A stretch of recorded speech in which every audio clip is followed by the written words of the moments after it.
Their relationships might be close, the handshakes might have been firm, but President Volodymyr Zelensky had to roll up his sleeves during his trip to the US and Canada. The latter was the easier end. Prime Minister Justin Trudeau pledged to support Ukraine for as long as it takes against Russia's invasion, and he enjoys cross-party support in that endeavor. Stay informed with Slant News. Subscribe to our channel for the latest, most credible news. Thank you for choosing us as your trusted source. America's financial resources are greater, but its political landscape is far more intricate.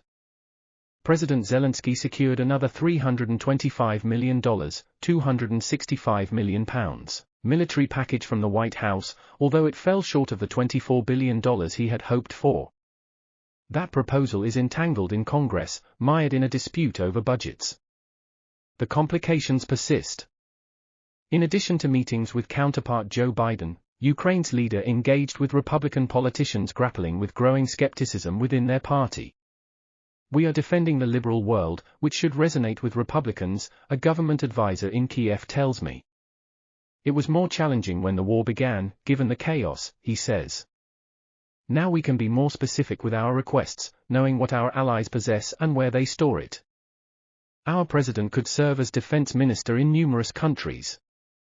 Unfortunately for Kiev, he does not hold such a position, and political hurdles are mounting.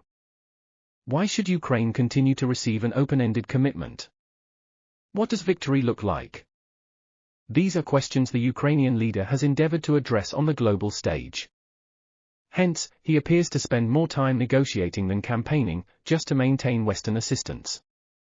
All this while Kiev experienced a falling out with one of its staunchest allies, Poland, over Ukrainian grain.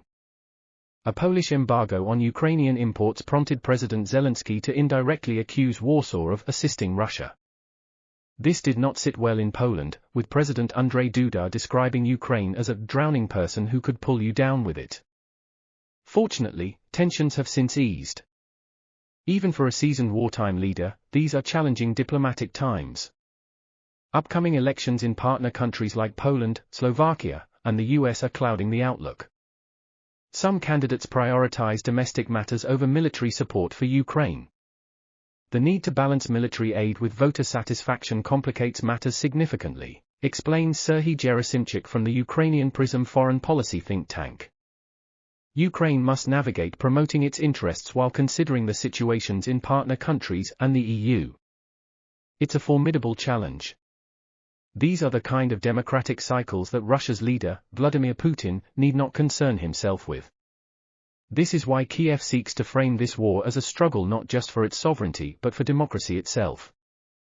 The moral dimension of this war is immense, says the advisor.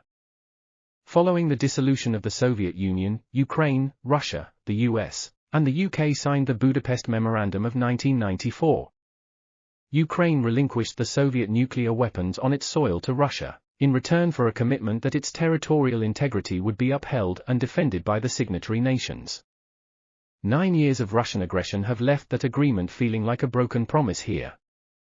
Kiev is also pursuing a longer-term strategy by seeking to engage more effectively with countries like Brazil and South Africa, which have shown apathy toward Russia's invasion. This approach has yet to yield immediate results. "It's true that we depend on success at the front line," says the Ukrainian government advisor. He argues that the media has oversimplified Ukraine's counteroffensive by fixating on the theater of the front lines, where gains have been marginal, and paying less attention to significant achievements such as missile strikes in Crimea and targeting Russian warships. Ukraine has consistently maintained that it won't be rushed in its counteroffensive. With the politics of this war becoming increasingly intertwined with the fighting, that resolve is being tested as never before.